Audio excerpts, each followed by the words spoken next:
Cobra and Crane Prime. Some say it's MR fodder, but I say no. I say it's more than that. We're going to look at a build for this, and we're going to look at the mechanics of it. Now, right off the bat, you can throw the shield. That's one of the most unique aspects of this weapon. And we're going to go just hit these guys once or twice. Now look at the combo bar, bottom right-hand corner of the screen.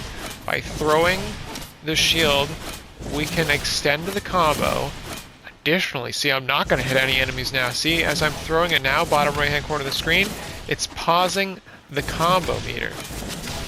Just for a brief second, but it can be handy. So this is an excellent weapon for some people who struggle at keeping their combo. Really nice to just always have combo. Additionally, the thrown projectile can proc statuses, whatever you may have on it. I wouldn't expect more than 2 or 3. But it is good for the CC as well. And now we're just going to show off some of the slash, the force procking slash. So you're seeing some slashes there as I do my twirling abouts and whatnot. We're seeing some slashes. So it is most certainly getting slash. And then that's the finisher attack that oh, such a cool move. That is the finisher. That's pretty much just instant death. There's no escaping it. Oops. I'm gonna try to do the actual like contextual. So there's the finisher attack just on knockdown enemies. So there's 2 different types of finishers attack. There's the contextual one where you push the button, and then yeah, see, stealth attack. So there's that one, and then there's the other one where it does a big swooping slash. It's kind of, right now it doesn't want to do it for me, but in combat you'll find that it's fairly consistent. But regardless, even without it, we're getting some slashy dashies just by the standing neutral combo. That's the standing neutral combo has force proc slash. The finisher combo has force proc slash, and you can use your shield to knock people down and set them up for finishers, which is very novel. So we can see that there's a couple things setting this weapon apart from other weapons, mainly being able to throw, keep up the combo, and having slash not on the weapon at all, which allows us to have some greater build variety in my opinion. So it's got very good status chance right off the bat. Sure, this is modded, but even without it, it has good status chance, but below average critical multiplier and critical chance. So, before we get too far into the build, we're going to look at the cracked ribbon. Yes, I know you see this purple. You're like, oh, what is it? Oh, what is it? Oh, what is it? You saw it on the thumbnail. This is I would argue that this is basically a god rule. Some people would argue that it doesn't have crit damage. You want the crit damage, but in my particular build, this is my upfront critical chance. A lot of times people are running Sacrificial Steel for 200% critical chance.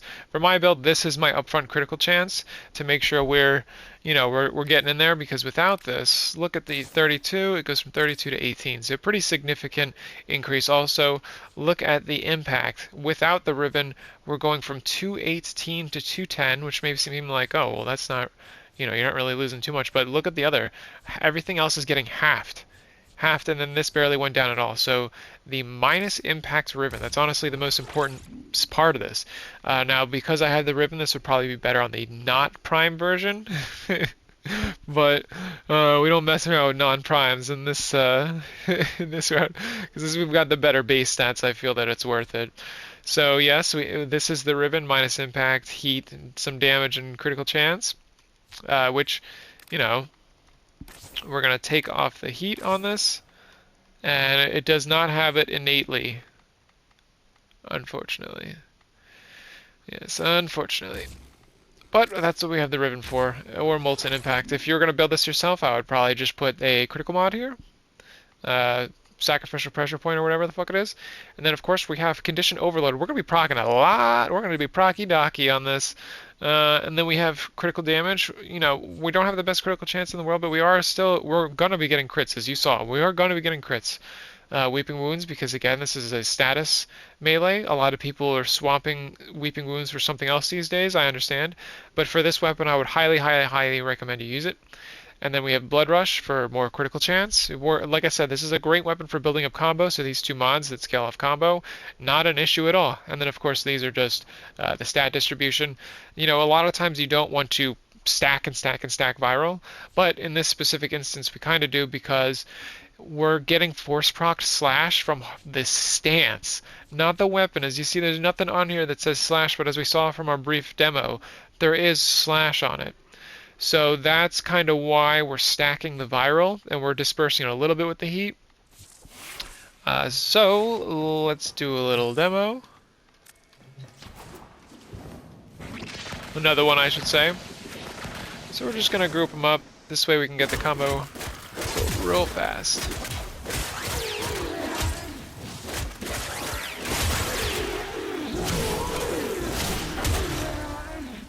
And then that's the... Oh, it's so fucking gorgeous. Oh!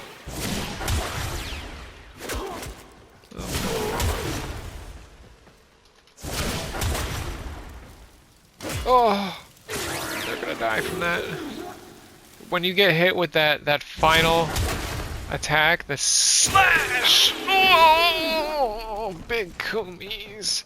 They're not going to live from that. So very satisfying weapon. That's the thing. A lot of people these days are getting burnt out. They're not using satisfying weapons. They're using their boring schmorings. They're using the ghoul saw. No, they're not using the ghoul saw. They're just using the glaive. Let's be real. Everybody's using the glaive. We're not going to do a demo of the glaive, but we know the glaive is ridiculous. Look at the damage. So I understand this is not the best weapon in the entire world, but it is most certainly not MR fodder. I think that this is a very viable weapon, even without the Godroll Riven. And we're going to look at one more little build on this. This is the upfront damage build, whereas this is the viral heat that we looked at. This is more of the scaling damage. Now we're going to be looking at the upfront. The upfront we swapped out some mods, Sacrificial Steel. We swapped out the combo mods. That's basically it, and we changed an element. So let's take a look at this little ditty right here. And of course I don't have any Warframe buffs or Sentinels or anything doing anything crazy. Whoops.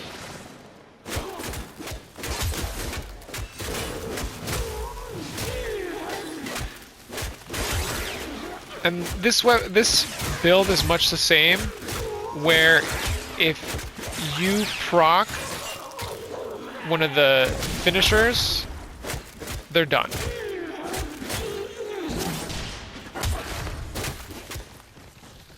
So let's just kind of observe some of the procs. So this, as you can see, it's not really killing them as fast.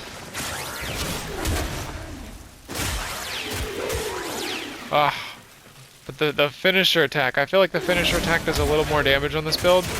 But again, this one is for, say you have a primer. You know, it might be better to do the corrosive heat with the viral primer. So this upfront damage build is more so for being complemented into your build. Because we are still doing the force proc slash.